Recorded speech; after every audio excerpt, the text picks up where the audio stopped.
নমস্কার বন্ধুরা, আমি রত্না নিয়ে চলে এলাম আবার একটা নতুন ভিডিও। দেখো বন্ধুরা, আমার গলাটা কিন্তু ঠিক হয়নি এখনো। তোমরা একটু ভালো করে বুঝে নিও। আজকে কিন্তু বানাবো বাটার চিকেন। তো তার জন্য আমি মাংসটাকে প্রথমে একটু ম্যারিনেট করে রেখে দেবো আধ ঘন্টার মতো। একটু বেশিক্ষণ রাখলে ভালো হয়। প্রথমে আমি জিরের গুঁড়ো দিলাম একটু, এবারে একটু পাতিলেবুর রস দেব। পাতিলেবুর রসটা একটু বেশ পরিমাণে দিতে হবে। এখানে কিন্তু আর অন্য কোনো মশলা তেমনভাবে দেব না। একটু গোলমরিচ দেব। তোমরা দেখো,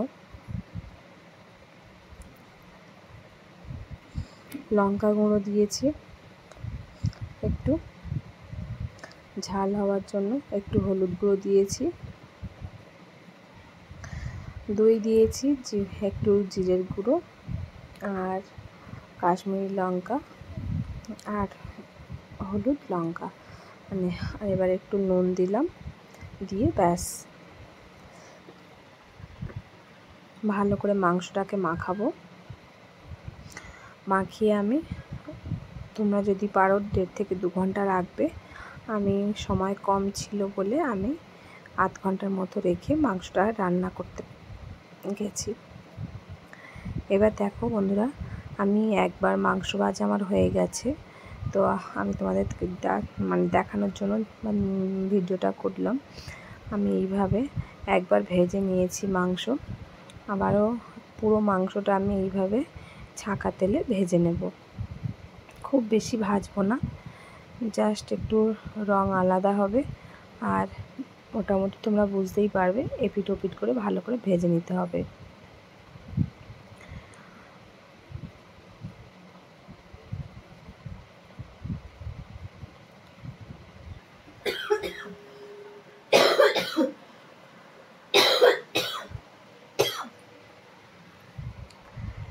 এবার দেখো, মাংসটা আমি উল্টে দেব।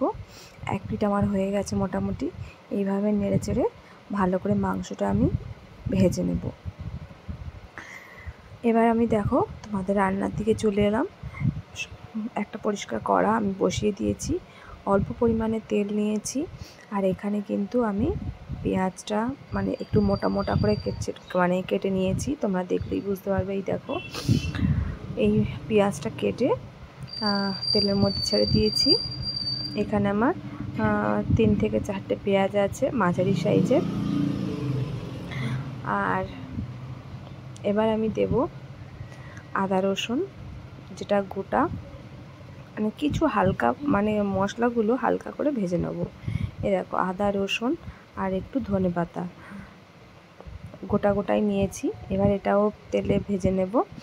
আর দেখাবো তোমাদেরকে, কাজু বাদাম দেব একটু।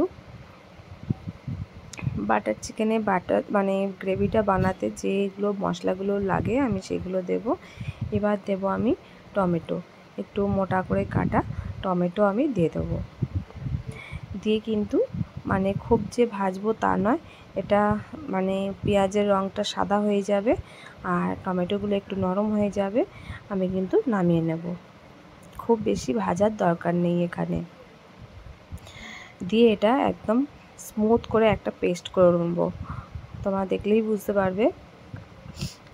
এদিকে আমি কড়াই পরিষ্কার করে নিয়ে আমি রান্নার দিকে চলে এসেছি। আমি নিয়ে নিয়েছি 100 গ্রাম বাটার, আর নিয়ে নেব তার সঙ্গে তেল। যে মাংস ভেজেছিলাম যে তেলটা, সেই তেলটাই আমি কিন্তু ব্যবহার করব, অন্য তেল ব্যবহার করব না। তোমরা চাইলে অন্য তেল ব্যবহার করতে পারো বা শুধু বাটার দিয়েও করতে পারো। আমি কিন্তু বাটার আর তেল একসঙ্গে মিশিয়ে করব। তো দেখো, বাটার আর তেল আমি মিশিয়ে দিয়েছি। এবার আমি দিয়ে দেবো যে মিক্সটা পেস্টটা করে রেখেছিলাম মশলাগুলোর, সেই পেস্টটা আমি দিয়ে দেবো। একদম স্মুথ করে পেস্টটা করে নিতে হবে। এই পেস্টের মধ্যেই কিন্তু স্বাদ লুকিয়ে থাকবে। তো যতটা স্মুথ হবে ততটাই সুন্দর কিন্তু গ্রেভিটা হবে। তো দেখো বন্ধুরা, আমি পেস্টটা কিন্তু ভালো করে, মশলাটা আমার ভাজাই আছে, এবার কিন্তু মশলা থেকে তেল ছেড়ে দিয়েছে। এবার আমার যে ভাজা মাংসগুলো আছে সেই ভাজা মাংসগুলো আমি দিয়ে দেবো। তো দেখো পুরো মাংসটা আমি দিয়ে দিয়েছি, দিয়ে এবারে কষতে থাকবো ভালো করে।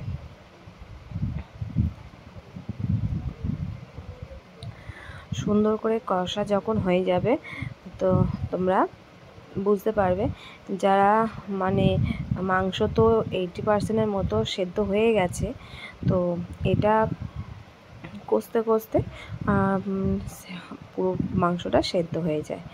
তোমরা যদি চাও এরকম শুকনো খেতেও পারবে। আর আমি কিন্তু মাংসে যে মশলাগুলো লাগবে, একটু ঝাল কম হয়েছিল, আমি ঝাল দিয়েছি, আর নুন চিনি দিয়ে নিয়েছি। স্বাদ ব্যালেন্সের জন্য আমি একটু চিনি দিয়েছি। তো এবারে আমি ভালো করে মাংসটা কষবো। কষে নিয়ে আমি একটু গরম জল দিয়ে নিয়েছিলাম, নিয়ে মোটামুটি 5 থেকে 7 মিনিট ফুটিয়ে নিয়েছি। আমার মাংস কিন্তু এখন পুরোটা সেদ্ধ হয়ে গেছে। এই পর্যায়ে আমি মাংসটা রেখে দেবো। আর কিন্তু ফুটিয়ে ঝোলটা মানে এর যে গ্রেভিটা, এটা কিন্তু আর বেশি গাঢ় করব না, এটাই রেখে দিলে কিন্তু মোটা গ্রেভি হয়ে যাবে। এবার আমি দিয়ে দেবো কসুরি পাতা, মানে কসুরি মেথি, যেটা মানে বাটার চিকেনের মেন ইনগ্রিডিয়েন্টস। কসুরি মেথি না দিলে কিন্তু বাটার চিকেনে আসল স্বাদটা আসে না। তো আমি এই কসুরি মেথিটা শুকনো খোলায় একটু ভেজে নিয়েছিলাম। এটা নিলে কি হয়, খুব ভালো গন্ধটা ছাড়ে। তো এবার আমি মানে কসুরি মেথিটা ভালো করে মিশিয়ে নিয়ে আমি একটু উপর থেকে ধনেপাতা কুচি ছড়িয়ে দেবো। ধনেপাতা দিলে খুব সুন্দর গন্ধটা হয়। তোমরা বুঝতে পারবে কসুরি মেথি আর ধনেপাতা কুচির একটা গন্ধ, দুটো মিশিয়ে যে গন্ধটা মানে আসবে, এতটা সুন্দর হয় বন্ধুরা, সত্যি বলতে তোমরা না করলে বুঝতে পারবে না। তো এবার দেখো আমার মাংস কিন্তু একদম পুরোপুরি রেডি হয়ে গেছে। ব্যাস এবার পরিবেশনের জন্য রেডি। আমি নামিয়ে ফেলবো পাত্রে। কার কার ভিডিওটা ভালো লাগলো অবশ্যই কিন্তু আমাকে কমেন্টে জানাবে। ভালো লাগলে একটা লাইক শেয়ার করে দেবে। চ্যানেলে যদি প্রথম দেখো, চ্যানেলটা সাবস্ক্রাইব করার অনুরোধ রইল। আর সত্যি বন্ধুরা, একটা ভিডিওতে লাইক পেলে ভিডিও বানানোর একটা উৎসাহ বেড়ে যায়। তো তোমাদের যদি ভালো লাগে একটা লাইক অবশ্যই দিও কিন্তু।